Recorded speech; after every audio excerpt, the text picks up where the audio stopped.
Ọlọ́run ni ó máa jẹ́. Ọlọ́run ni ó máa jẹ́. Lànà lónìí lọ́la o, títí dé ayérayé.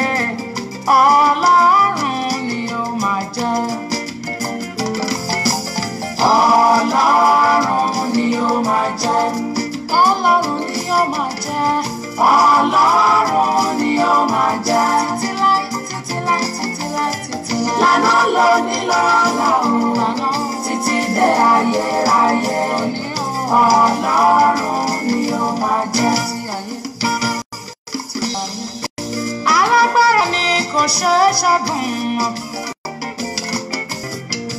Ipa ńlá ni kò délé èkó. Àìlè yípadà tó láyé ní ìkáwọ́. Èmi ṣe bá Olùdá ọ̀run o.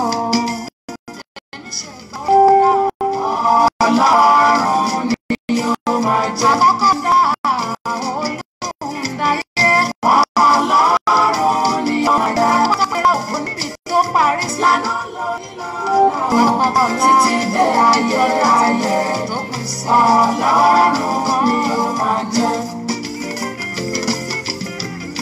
Àìlètúwà ó ti wà kó tó dá ọ̀run. Tẹ́lẹ̀ rí ni àti títí lọ ni. Ẹni nígbà tí òní bẹ̀rẹ̀. Lord, we thank you tonight. Ojúbà àkọ́dá Nínú ìrìn àjò pátápátá ògo ọjọ́ yìí. Ọlọ́run ni ó máa jẹ́. Lord, we thank you today being the 11th day. Begin to invite your friends. God bless you joining tonight. Lànà lónìí lọ́wọ́ títí dé ayérayé. Ọlọ́run ni ó máa jẹ́.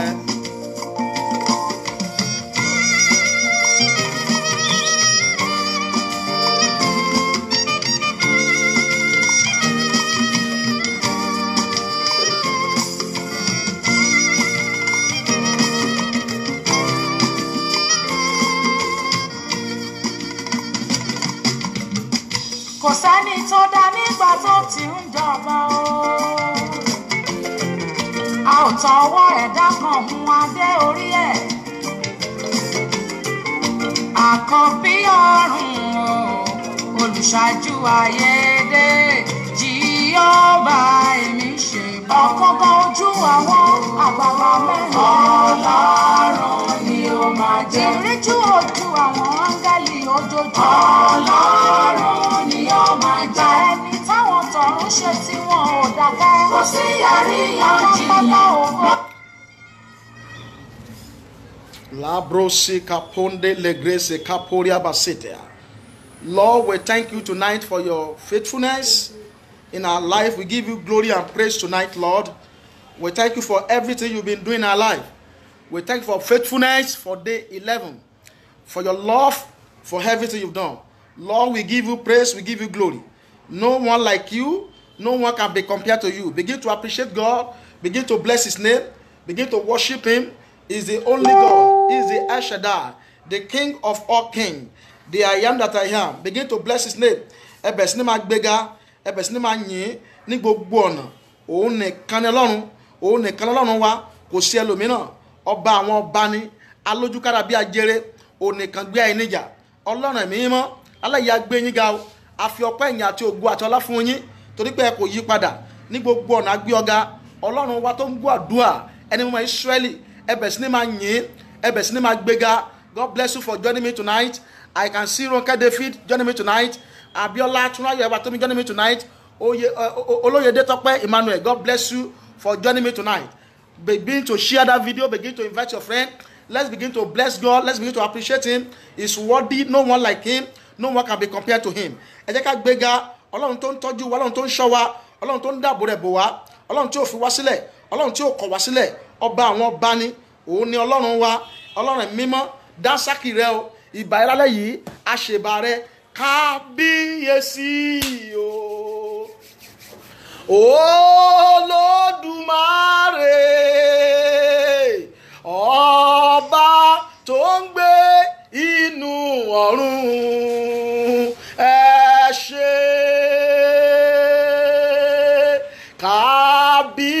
kábíyèsí o Olódùmarè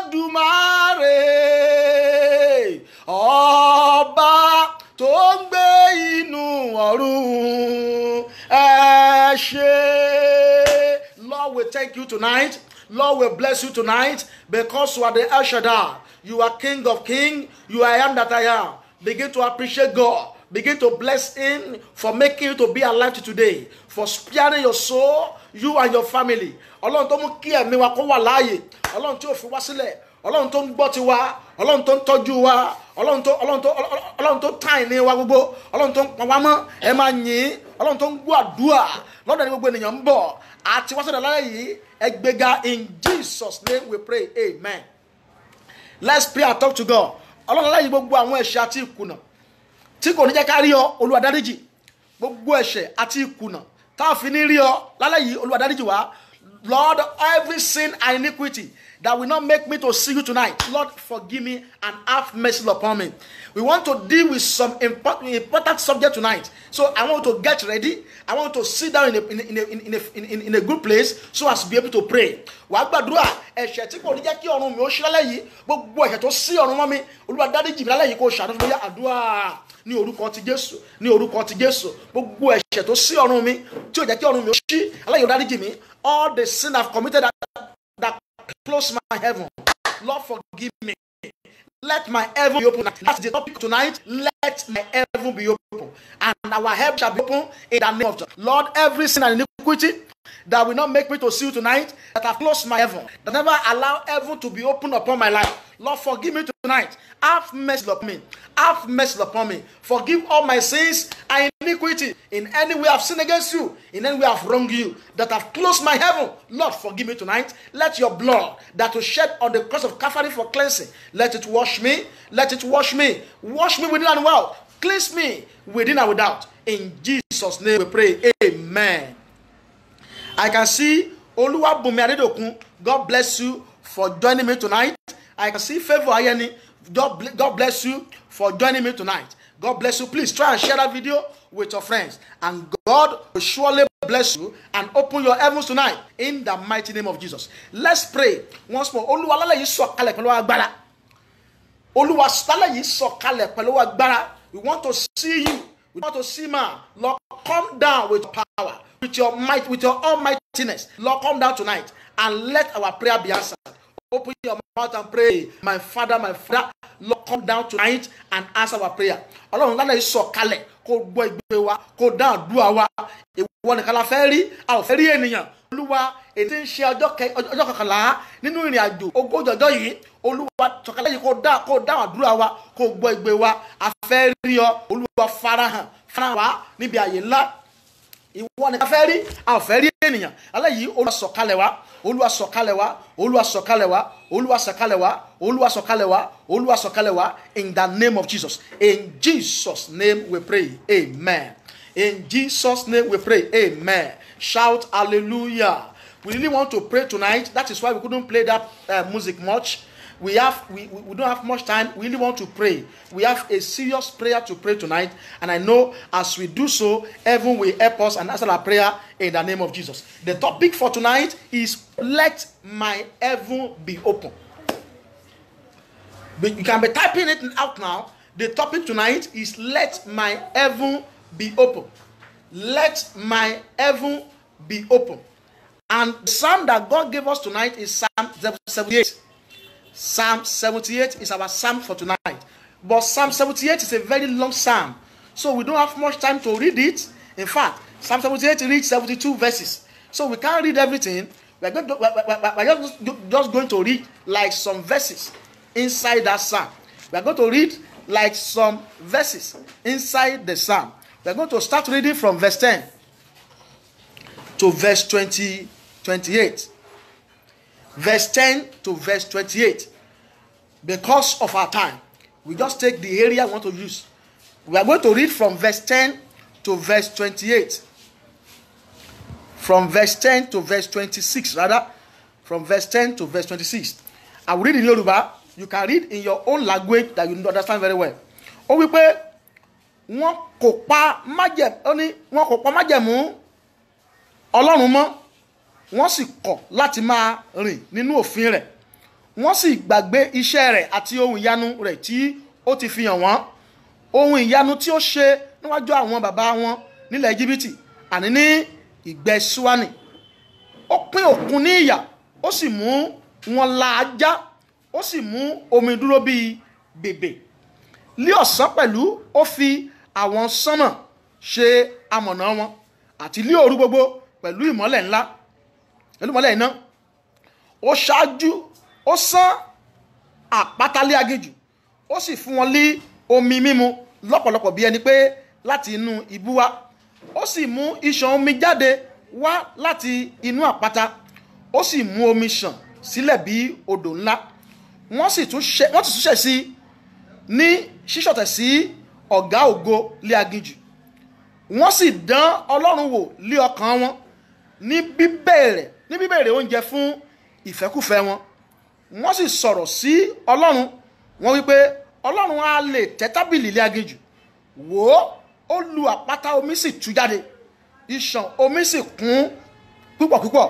Ó wá lè fúnni ní àkàrà pẹ̀lú, ó wá lè pèsè ẹran fún àwọn ènìyàn rẹ̀.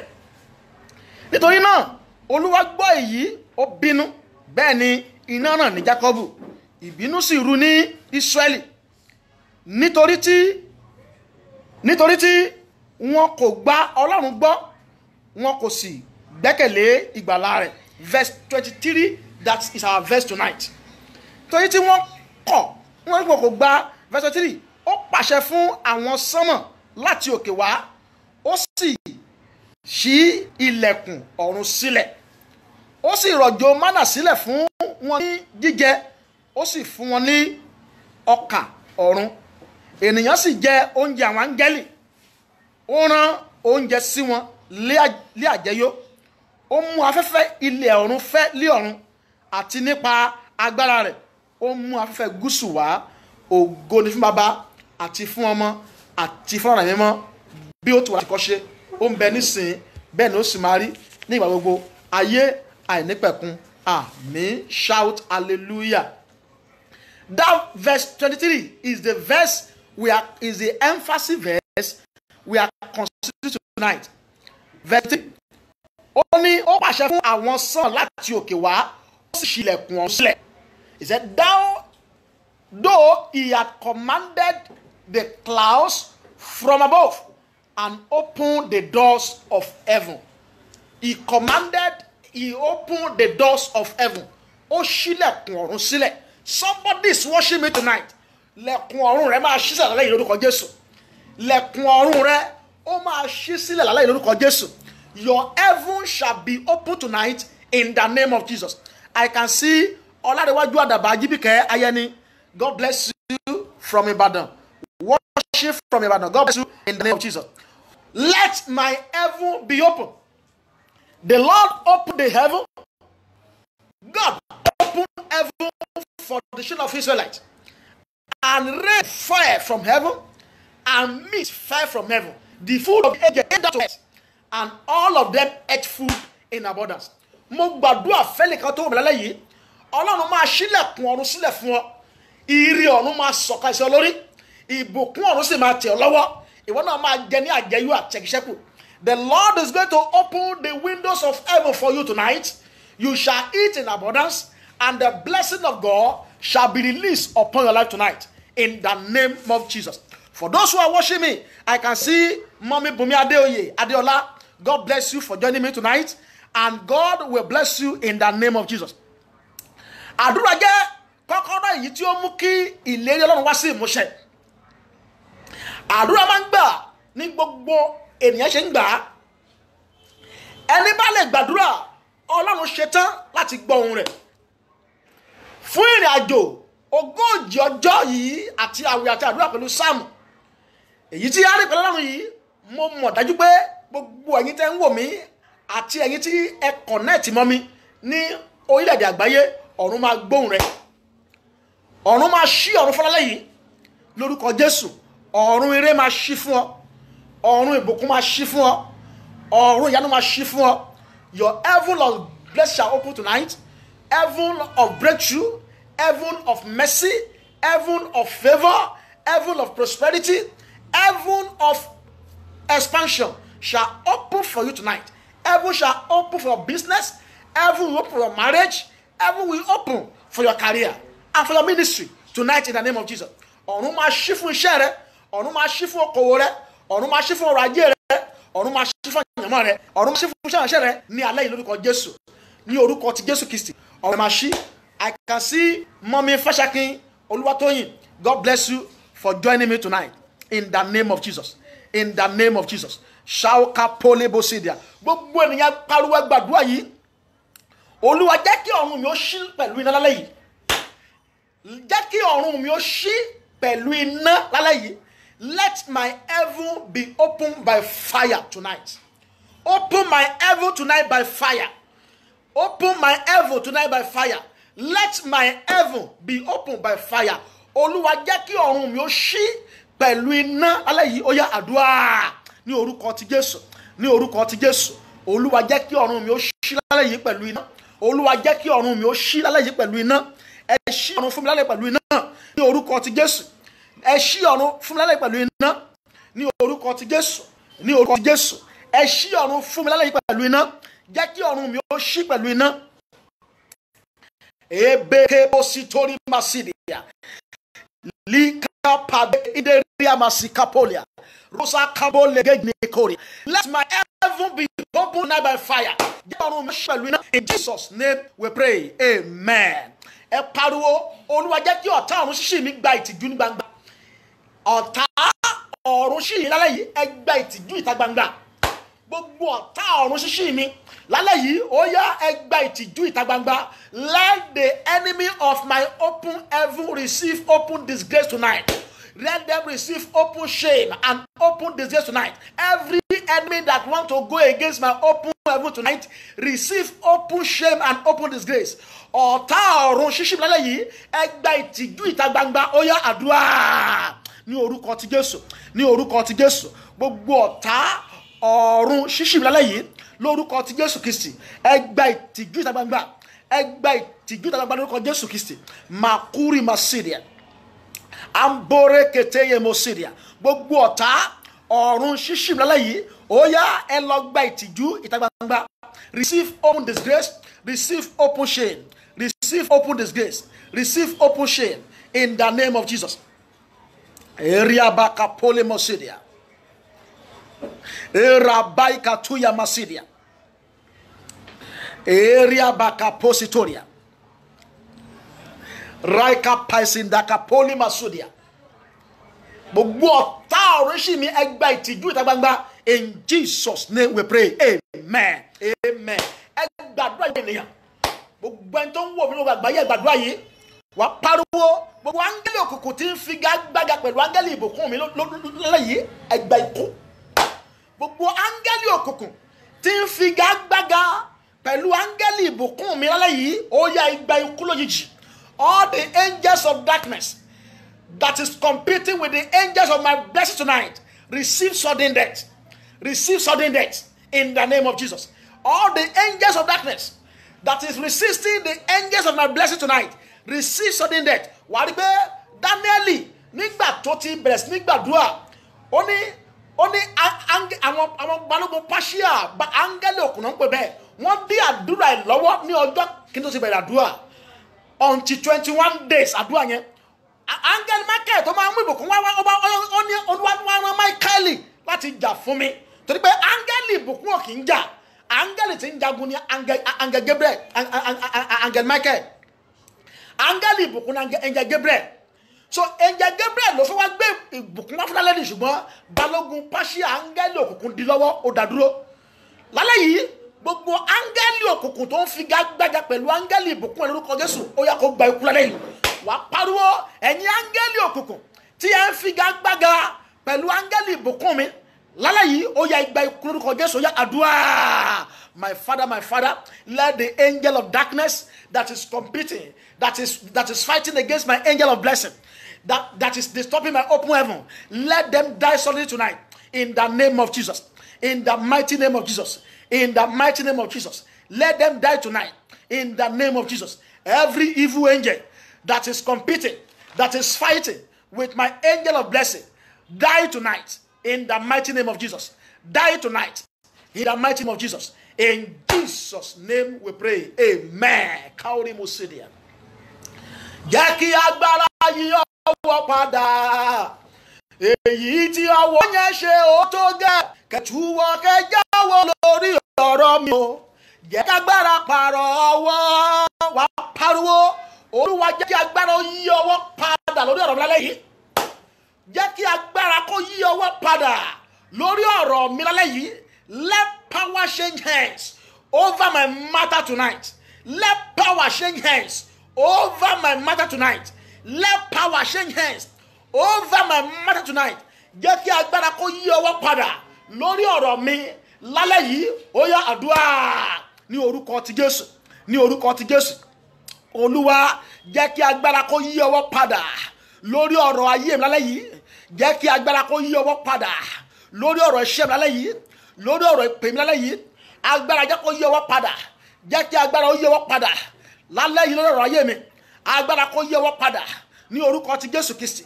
Jẹ́ kí agbára kó yí ọwọ́ padà lórí ọ̀rọ̀ mi lálẹ́ yìí. Agbára kó yí ọwọ́ padà in the mighty name of Jesus. In Jesus' name we pray. Amen. God bless you. I can see Lome Ward Olowolagba. I can see Mrs. Ranti Alege. I can see you joining me tonight. God bless you. Don't go away, Mrs. Ranti. I have a word for you. Don't go away. I have a message for you. God bless you in the name of Jesus. God bless you in the mighty name of Jesus. Ẹ pariwo ọ̀run ire máa ṣí lálẹ́ yìí. Ọ̀run àlùyọ mi ó yá ṣí. Ọ̀run ìbùkún mi ó yá ṣí. Mo kọ̀ láti dúró ní abẹ́ ọ̀run tó ṣe ó yá àdúrà ní orúkọ ti Jésù. Ọ̀run ire máa ṣí fún mi lálẹ́ yìí. Ọ̀run ìbùkún máa ṣí fún mi. Mo kọ̀ láti dúró ní abẹ́ ọ̀run tó ṣe lálẹ́ yìí. Ọ̀run mi ò gbọ́dọ̀ dì. Abẹ́ ọ̀run tó tìtì ayé mi wà.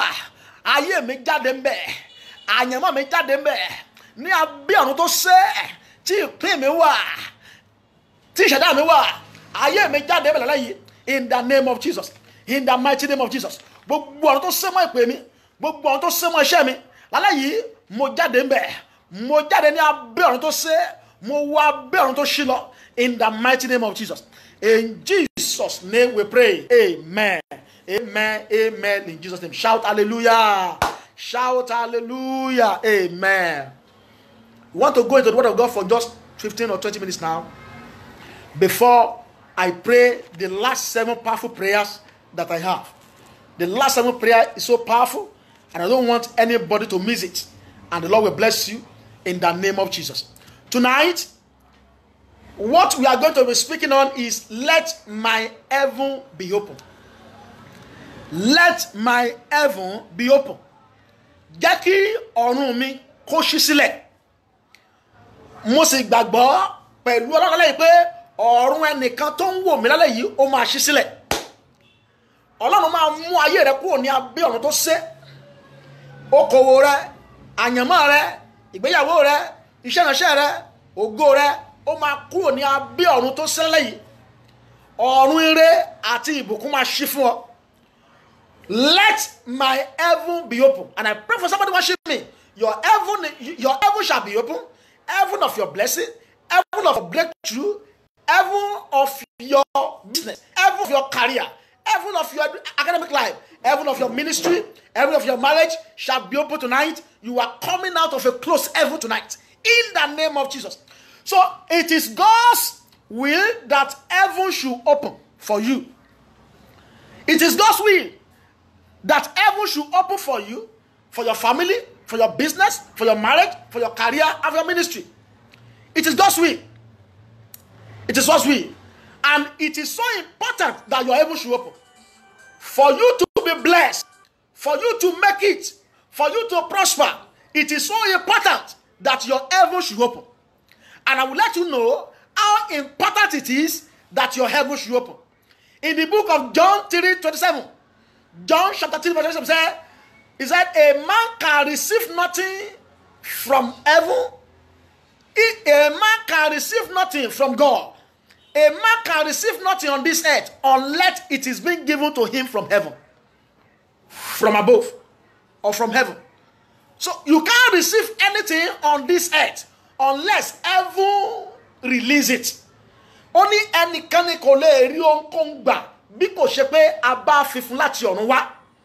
Kò sí ire tó lè béèrè fún bí ọ̀run ò bá rìlíìsì ẹ̀ ò lè rí gbà nú ayé. Ohun tó mú kí ìdádúró wà nú àdúrà rẹ, ohun tó mú kó o béèrè kó o má rí gbà, òun náà ni pé ọ̀run ò tí ì ṣí, ọ̀run ò yọ̀ǹda ẹ̀. Bí ọ̀run bá ṣí, ire tó béèrè yẹn yóò wá. Bí ọ̀run bá ṣí, ọmọ tó béèrè yóò wá. Bí ọ̀run bá ṣí, ọkọ tó béèrè yóò wá. Bí ọ̀run bá ṣí, ìbùkún tó béèrè yóò wá. Bí ọ̀run bá ṣí, iṣẹ́ rere tó béèrè yóò wá. Contract tó ń gbàdúrà fún yẹn yóò wá bí ọ̀run bá ṣí. What has never allowed you to receive what you have been praying for is because your heaven has never opened. And I pray your heaven shall open tonight in the name of Jesus. Your heaven shall open tonight in the name of Jesus. Your heaven has to open. No tap releases water until it's been turned on. Can you see that? No tap of water can release water for you until you turn on the tap. So the same thing is about heaven. Nothing can come down from heaven until heaven open. You can't receive anything from God until your heaven is open.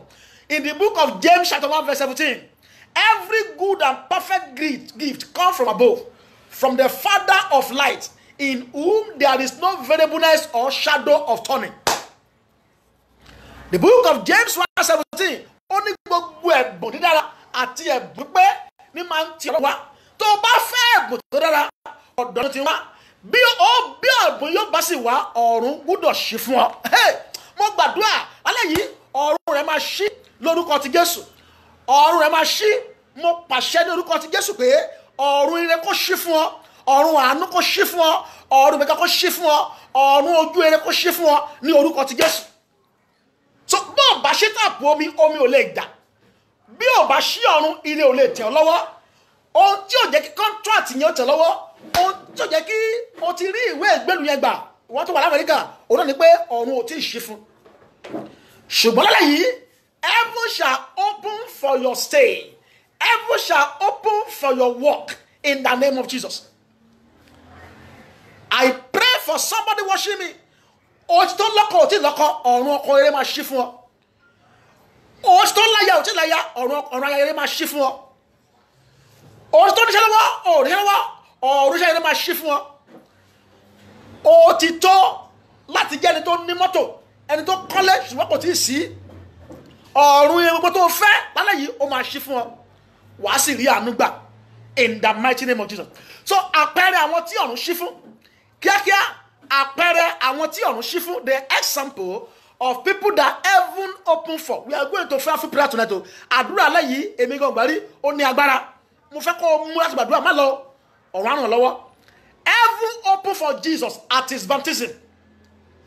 In the book of Matthew 3:16, he said when Jesus came out of the water, he said, lo, his heaven open, and a voice came from heaven that this is my beloved son in whom I'm well pleased. Jesus did not go out for his earthly ministry until his heaven opened. Ìgbà tí ọ̀run ṣí fún ohun sọ láti ọ̀run wá, ayé náà kí ni ayé gbóhùn ẹ̀. Mo gbàdúrà ọ̀run eré máa ṣí wálé yìí, ayé máa gbóhùn rẹ̀, ayé máa ràn lọ́wọ́. Ohun tí ò jẹ́ káyé, ohun tí ò yẹ kán pàtó náà sì bẹ̀rẹ̀ pé ọ̀run ò tí ì ṣí fún bẹ́ẹ̀ sí yẹn. When heaven open for any business, people will patronize it. When heaven open for any ministry, people will come. Heaven will open for your ministry and my ministry tonight. Heaven will open for Graceland Apostolic Fire Ministry tonight. And there shall be a changes, a drastic change in the name of Jesus. Ọ̀run ṣí fún Jésù nínú ìwé Matthew 3:16. Jacob nǹkan ọ̀run ṣí fún Jacob. Heaven open for Jacob. In the book of Genesis 28, verse 10 to 15. Genesis 28, verse 10 to 15. Jacob dreamt and saw a ladder that reached unto heaven, and the angel of God were descending and ascending from heaven. Ọ̀run ẹ̀ṣí, áńgẹ́lì sọ̀kalẹ̀ lórí àkàbà tó gùn. Ọ̀run ṣí, àkàbà tó gùn, áńgẹ́lì sọ̀kalẹ̀ lórí. Àwọn áńgẹ́lì bẹ̀rẹ̀ sí ní lọ òkè, wọ́n lọ ilẹ̀ tó yẹ kó rí wọn pé nítòótọ́ áńgẹ́lì ti òkè wá, ọ̀run ṣí fún Jákọ́bù, ọ̀run máa ṣí fún wọn náà. Áńgẹ́lì àánú rẹ̀ máa sọ̀kalẹ̀, áńgẹ́lì ìbùkún rẹ̀ máa sọ̀kalẹ̀, áńgẹ́lì ire rẹ̀ máa sọ̀kalẹ̀, áńgẹ́lì ìrànlọ́wọ́ rẹ̀ máa sọ̀kalẹ̀, áńgẹ́lì tá a yàn tì ọ́ láti ràn lọ́wọ́ alẹ́ yìí ó máa sọ̀kalẹ̀ tì ọ́ torí pé ọ̀run rẹ̀ máa ṣí. Jákọ́bù lálàá ó rí pé àkàbà kan sọ̀kalẹ̀ láti òkè, pé àwọn áńgẹ́lì wọ́n sọ̀kalẹ̀ wọ́n ń gòkè, wọ́n sọ̀kalẹ̀ wọ́n ń gòkè, wọ́n sọ̀kalẹ̀ wọ́n ń gòkè. Nípa bẹ́ẹ̀ ni ayé ẹ̀ fi yí padà. Áńgẹ́lì tá a rán sí ọ láti gbé ọ dìde, ó yá ọ̀run kó ṣí fún kó sọ̀kalẹ̀. Káórí mo sì ń táyé má ka pọ́lì mo sùkà. Ruika panda legre shite yekede mo sotia. Ruba katendeli kataya kadabasuale. Áńgẹ́lì tá a rán sí ọ láti ràn lọ́wọ́. The angel sent to you to help you. I command the heaven to open for the angel and let the angel look for you now. Let the angel come now. Let heaven open for your angel that has been sent to you to help you, to lift you up, to assist you in life. In the mighty name of Jesus. I told you that your heaven needs to open. And I was telling you the example of the people that heaven opened for. I said heaven opened for Jesus. And second one, heaven opened for Jacob. And Jacob saw a ladder that reached unto heaven, and the angel was descending and ascending. And the third person is heaven opened for prophet Ezekiel. Heaven opened for prophet Ezekiel. Ezekiel chapter 1 verse 1. Ezekiel said, I was among the captives, and I saw that heaven open, and I heard the voice of God. Ìgbà tí ọ̀run ṣí, ògbó akọ́wòlíì mọ́ra àwọn ìgbèkùn. Olùkọ́ wàládé, wòlíì Ezekiel akọ́mọ́ ara àwọn tó jù sínú túbú. Ṣùgbọ́n ó wà nù túbú, ọ̀run òṣì kò gbóhùn. Kò mọ ọ̀nà àbáyọ. Ọ̀run rẹ̀ máa ṣílẹ̀ yìí, ọ̀nà àbáyọ máa là fún ọ. Ọ̀run ọ̀nà àbáyọ kúrò ní ìṣòro yẹn, ó máa ṣí fún alẹ́ yìí. Ọ̀run ọ̀nà àbáyọ kúrò ní wàhálà tó wà yẹn, ó máa ṣí fún alẹ́ yìí. The heaven of way out of that challenges shall open for you tonight. The heaven of way out of that predicament shall open for you tonight. The heaven of way out of that difficulty, of that depth where you find yourself shall open for you tonight. Ezekiel was among the captives, and he said, I saw heaven open and I heard the word of God, and God began to speak to him the way out of that challenges. And that is the end of his miracle, because it's heaven open. Bí àwọn ọba ṣí, èèyàn ọmọ ọmọkèèyàn pẹ́ nínú ìṣòro. Bí àwọn ọba ṣí, ọmọ ọmọkèèyàn pẹ́ lógún. Ezekiel bá pẹ́ wàhálà yẹn, bí àwọn ọba ṣí. Lálẹ́ yìí, ọ̀run máa ṣí wọn, wàá sì jáde kó òun àti ìṣòro tó wà. Ní orúkọ ti Jésù, wàhálà tó mọ ọ̀nà àbáyọ yẹn, lálẹ́ yìí, ọ̀run máa ṣí fún ọ, òun máa jáde bẹ́ẹ̀. Ní orúkọ Jésù. So quickly, when heaven open, what happened? What happened when heaven open? Kí ni àwọn àǹfààní tá a lè rí jẹ bí ọ̀run bá ṣí? Bí ọ̀run bá ṣí, kí ló tí ó máa ṣẹlẹ̀? When heaven open, hardship and struggling in life will be over. Hardship and struggling in life will be over. When heaven is closed, hardship will be the order of the day. Bí ọ̀run bá ṣí, ìlàkàkà àti ìgbé ayé tó nira yóò dópin. Ìgbé ayé tó nira, ìfagbára gbé ayé. Ó ní àwa fi àwa dé ọkàn nídùú. Àwa fi agbára ká dé ibẹ̀. Gbogbo ìgbé ayé agbára káká yóò dópin inú ayé rẹ̀ bí ọ̀run bá ṣí. Lálẹ́ yìí, fún ọmọbìnrin tó wọ̀ mí yìí, fún arákùnrin tó wọ̀ mí yìí, ìgbé ayé agbára káká ó dópin ayé lálẹ́ lórúkọ Jésù Kristi. Ọ̀run máa ṣí fún ọ. Ìgbé ayé agbára káká lálẹ́ yìí ó dópin. When your heaven open, your hardship and struggling will be over. And number two things that happen when heaven open. When heaven open, your desired blessing and breakthrough will come to you. I told you that if heaven don't open, don't expect anything from God. So when your heaven is open, your desired breakthrough, your desired blessing will be released from heaven. Only ẹnikẹ́ni kò lè ro kó ń gbà bí kò ṣe pé a bá fi láti ọ̀run wá. Bí ọ̀rọ̀ bàbá ṣe fún kò lè rí gbà. So when your heaven is open, your desire, blessing and prosperity and breakthrough will be given to you without any hindrances, without any delay.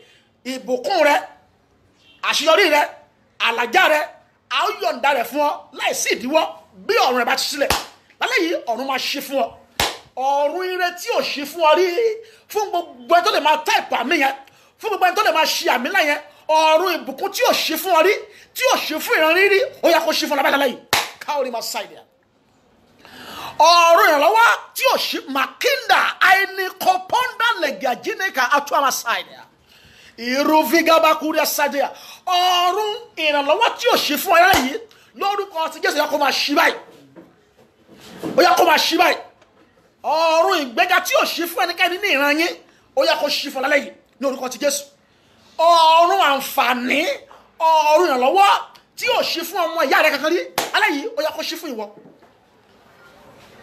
When your heaven is open, I said your hardship and your struggling in life will be over.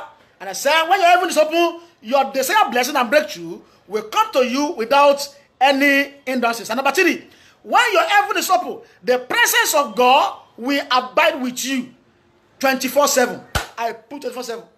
The presence of God will abide with you 24/7 when your heaven is open. Bí ọ̀run bá ṣí fún ọ, ìwà láàyè Ọlọ́run yóò wà pẹ̀lú ẹ káàkiri gbogbo ayé rẹ. Tó pé Ọlọ́run yóò sọ̀kalẹ̀ wá ní pé Jákọ́bù ọ̀run ṣí fún ó ní mo sì rí áńgẹ́lì wọn ń gòkè wọn sọ̀kalẹ̀. Ìyẹn pé òun nìkan ló wà nínú igbó yẹn, ìwà láàyè Ọlọ́run sọ̀kalẹ̀ fún ó rí áńgẹ́lì tó ń lọ tó ń bọ̀. So when your heaven is open, the presence of God will be present with you and abide with you 24/7. And when number 4, when your heaven is open, you will experience favor in the sight of God and man. When your heaven is open, you will experience favor in the sight of God and man. And I pray for you tonight, you shall experience favor in the sight of God and man in Jesus' name. And number 5, when your heaven is open, people will always remember you for good. People will always remember you for good. Ayé arántí ẹ̀ sí ètò pé ọ̀run ti rántí ẹ̀. When your heaven is open, people will always remember you for good. And I pray for you tonight. People shall remember you for good. I said 5 things that happen to you when your heaven is open. I said, when your heaven is open, hardship and struggling in life will be over.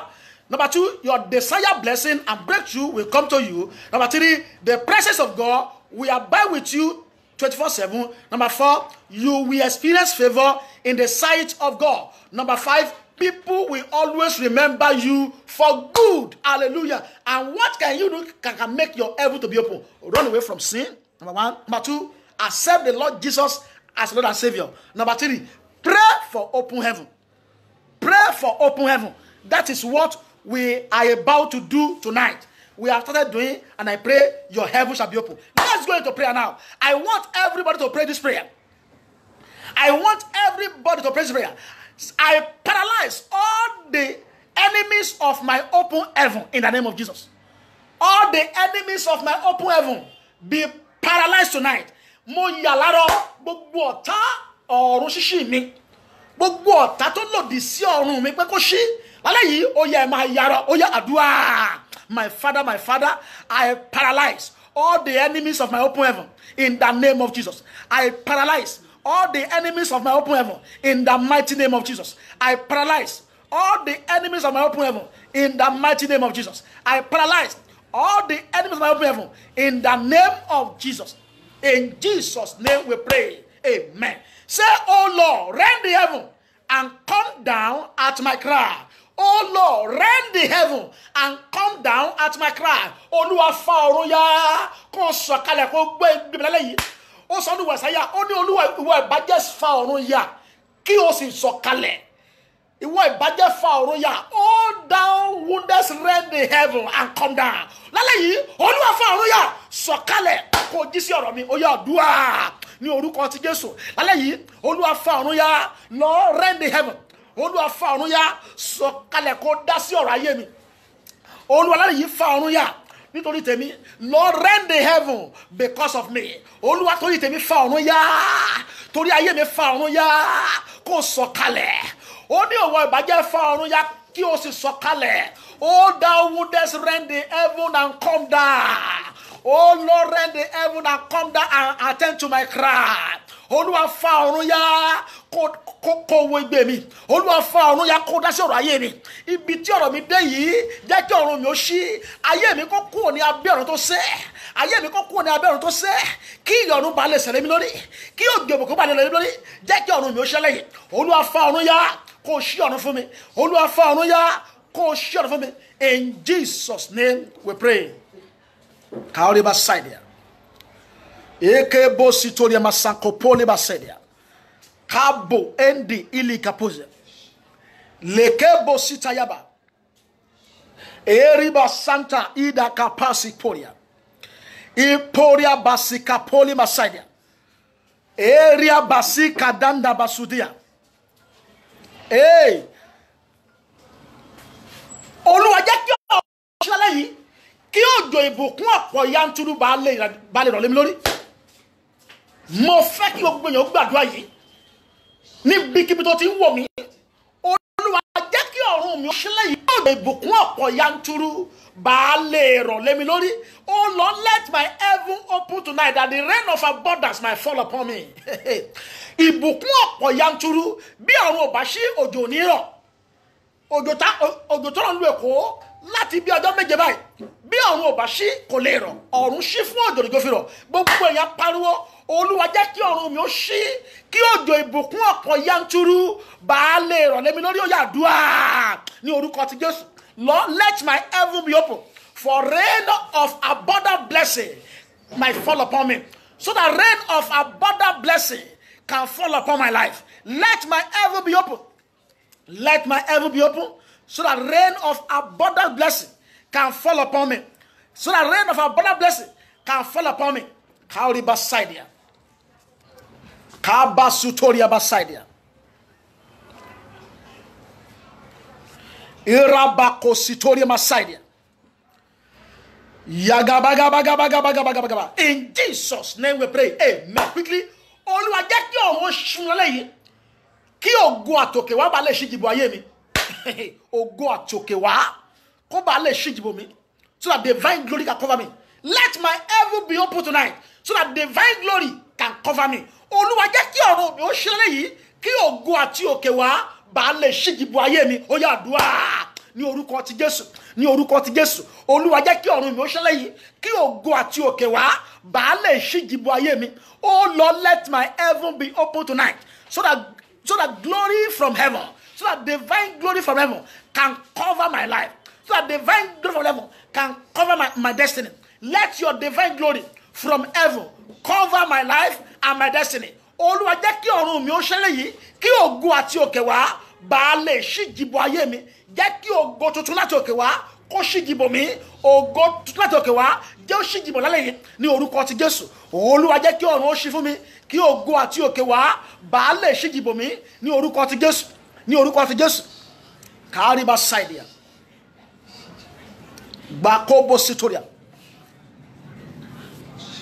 In Jesus' name we pray. Amen. Olúwa ní ẹnìkan wò mí. Kaboliwa saidia. Somebody is watching me. Olúwa ní ẹnìkan súnmọ́ ẹnìyẹn ló ń fẹ́ ìṣòro ayé ẹ lójú. Olóde ń sọ̀rọ̀ nípa ayé rẹ fún. The person, somebody is so close to you, and you are the person you are revealing your secret to, and the person is elongating your problem, is expanding your problem. And I have this prayer for you tonight.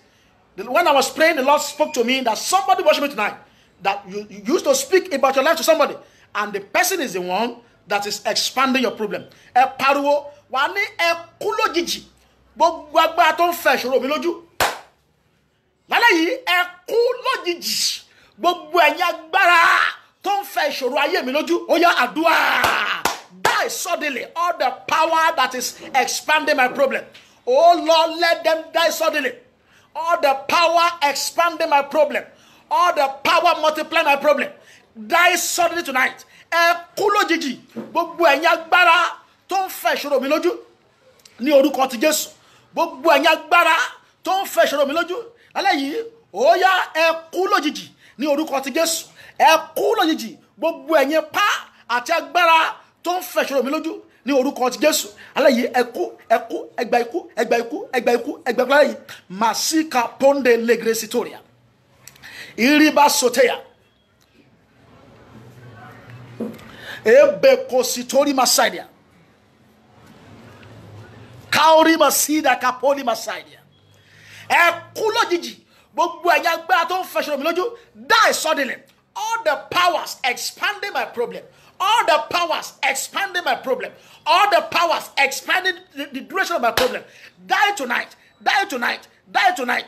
Die tonight. Die tonight. Die tonight. Die tonight. Die tonight. Die tonight. Die tonight. Die tonight. In the name of Jesus. In Jesus' name we pray. Amen. In Jesus' name we pray. Amen. Gbogbo yẹn gbàdúrà yìí, mo ń gbàdúrà fẹ́nìkan ní ọ̀sán yìí. Ibẹ̀ ni àdúrà yìí ti jáde. Ẹni yẹn wà ní ìdùbúlẹ̀ ẹ̀sán. Mo ń gbàdúrà fásitì fóun. Olúwa ní kí n gbàdúrà yìí. Ibẹ̀ ni mo ti gbọ́ ohun àdúrà yìí. Wàá padà gbogbo ọ̀fà àti ọ̀tá ìbọn tó bà mí látọjú àlá. Ẹ jáde pẹ̀lú iná. Gbogbo ọ̀fà àti ọ̀tá ìbọn tó bà mí láti ojú àlá.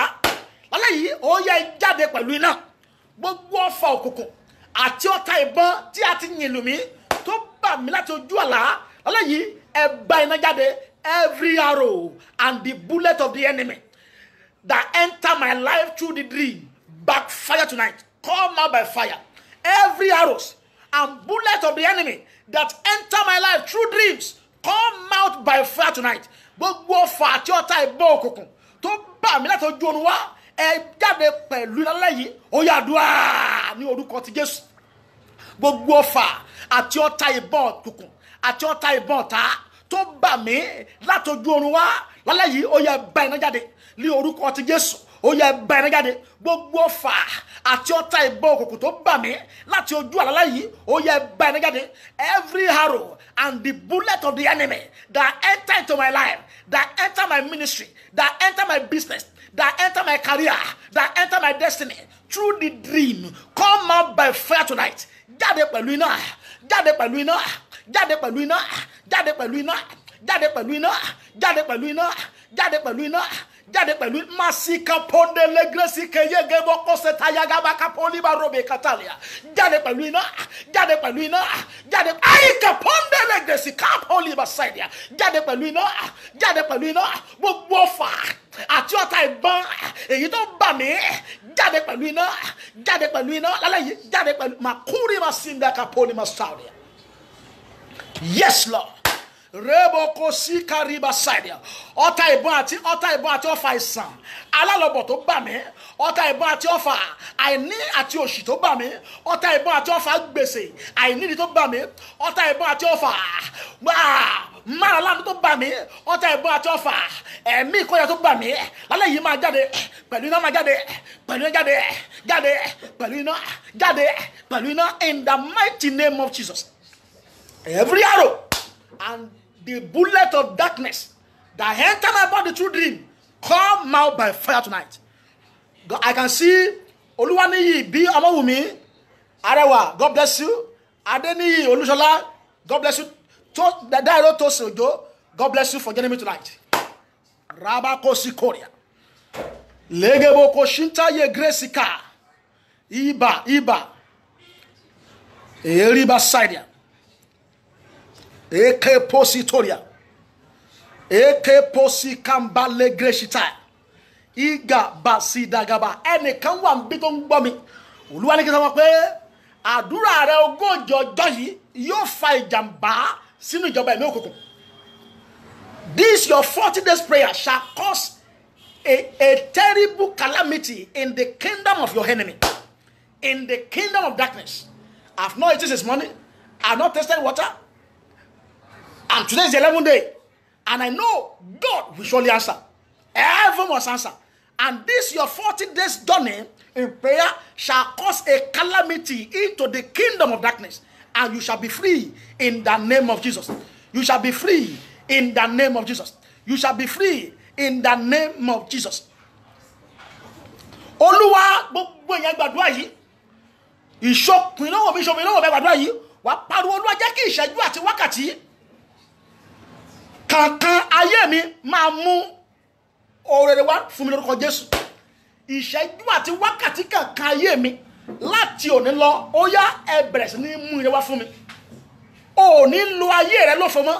Let every minute, every hour of my life bring blessing unto me. Bring open doors unto me.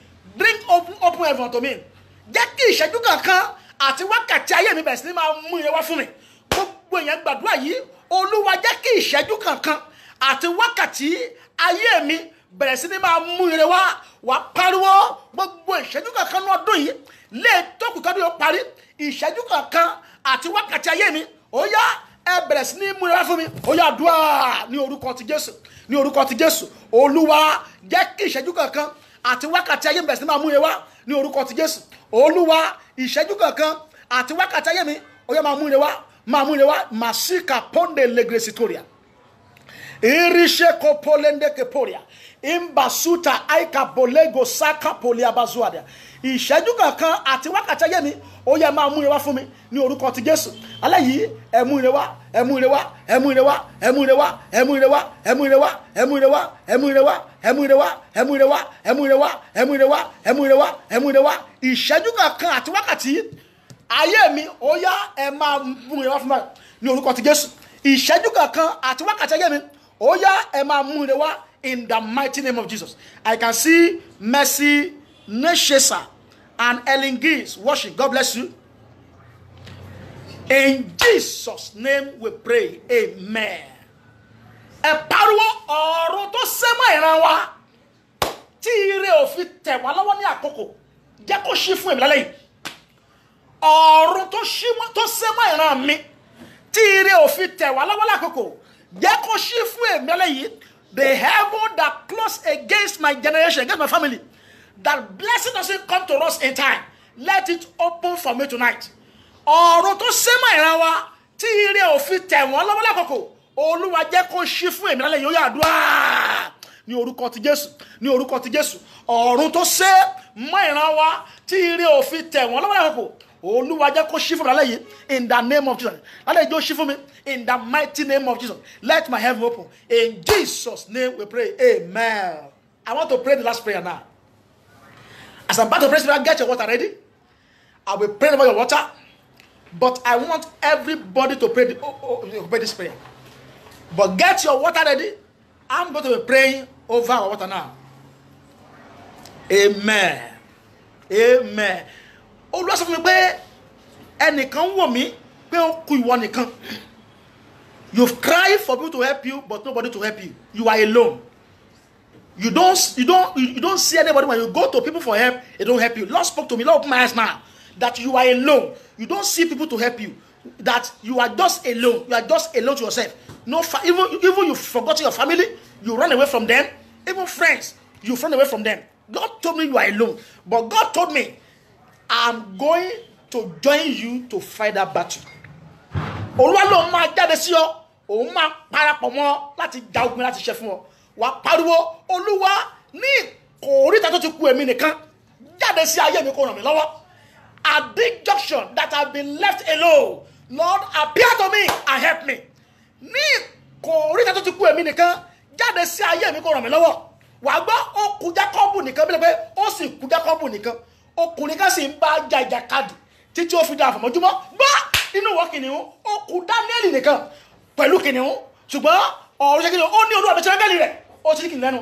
Ó kù Ṣédrákì, Méṣákì àti Ábẹ́dínígò nìkan sínú náà lẹ́rú. Màsíjà pòrìà ẹnì kẹrin sì jáde sí ayé wọn. Ó ní ìrísí ẹnì kẹrin ó dàbí tọmọ Ọlọ́run. Níbi tó ti kú èmi nìkan Olúwa jáde sí mi. Ẹnì kẹrin o ẹ̀kẹrin nínú iná jáde sí ayé mi. Ó yá àdúrà. Lord, at that junction where I've been left alone, appear to me, the fourth man inside fire. Appear to me and help me. Daniel was left alone, and God appeared to him. Jacob was left alone, and God helped him. Shadrach, Meshach, and Abednego was left alone, and the fourth man appeared. At that junction where I've been left alone, that nobody to help me to assist me, appear to me and help me tonight in the name of Jesus. Pray. Níbi tó ti kù èmi nìkan. Olúwa jáde sí ayé mi kó ràn mí lọ́wọ́. Ní ìkórìtà tí ayé mi dé yìí. Ní ìkórìtà tí ayé mi dé yìí. Tó ti kù èmi nìkan. Tí kò sí ìrànlọ́wọ́. Tí kò sí ẹbí. Tí kò sí ará. Tí kò sí ìyá. Tí kò sí bàbá. tí kò sẹ́ni tí ó gbà mí ìwọ ló lè gbà mí lálẹ́ yìí mo tọ̀ wá jáde sí mi kó ràn mí lọ́wọ́ jáde sí mi kó ràn mí lọ́wọ́ ó kù Dáníẹ́lì nìkan sínú wo kìnìún ó sáàkùkù gbàgbé ẹ̀ òfin lẹ̀ síbẹ̀ ó kù Ṣédrákì Méṣákì àti Abẹ́gínígò nìkan sínú náà lérú ẹnìkẹ́ni nínú iná jáde sí wọn ó sì pẹ̀lú náà ó kù Jákọ́bù nìkan tí ọkùnrin kan alágbára kan bá jà ṣùgbọ́n òrànlọ́wọ́ òun kò ṣẹ́gun ó ló ṣẹ́gun ọkùnrin náà Olúwa jẹ́ ìṣẹ́gun jà fún mi lẹ́yìn níbi tó ti kù èmi nìkan ó yá jà fún mi. At that junction of my life, we have been left alone. Lord, arise and fight for me tonight. Arise and fight my battle tonight. Give me victory over that battle, over that issue, in the mighty name of Jesus. In Jesus' name. Sister Nancy Allegia, are you still there? Sister Nancy Allegia, are you still there? If you are there, comment, let me know you are there. Now, bring out your water. I want to tell you, all those who are watching me, if this ministry is blessing you, our account number is there. Put your love offering there. You can send us card, you can send us data to forge in these 40 days. We have spent a lot. It's God that said we should embark on 40 days of fasting. This will be the first what I'm going to taste today. So look at what you can do for this ministry. And I know God will bless you in the name of Jesus. It's a love offering, and God will use it to open your heaven. The offering of open heaven, you target offering of open heaven. And as you put that offering there, your heaven shall be opened, unhindered by any power of darkness, in the mighty name of Jesus. Pray over your water. Olúwa, tí n bá ti mu omi yìí, jẹ́ kí ọ̀run mi ó ṣí.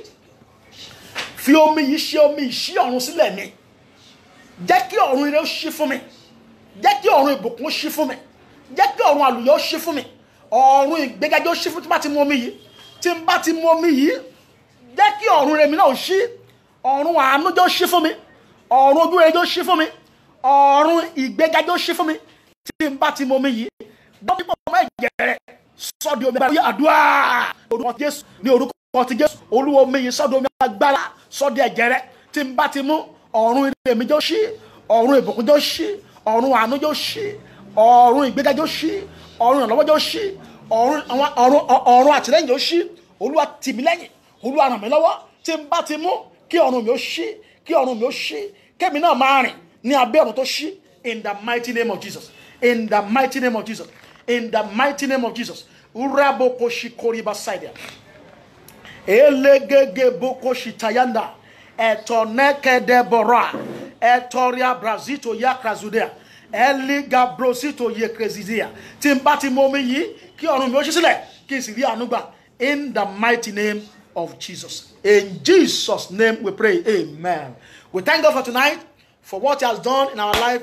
We know without any shadow of doubt, I know these 11 days has blessed your life and blessed your soul. And the topic, open heaven. Your heaven is open, and nothing shall close your heaven anymore. You will not walk under closed heaven anymore. In the mighty name of Jesus, everything will work well for you, and you will experience testimony, and your testimony shall scare your enemy away and make your enemy to be sad. In the mighty name of Jesus. Let's share the grace and fellowship. May the grace of our Lord Jesus Christ, the love of God, and the fellowship of the Holy Spirit rest and abide with us now and forevermore. Surely, goodness and mercy shall follow us all the days of our life, and we shall dwell in the house of the Lord forever and ever. Amen. See you same time tomorrow. God bless you. You are lifted.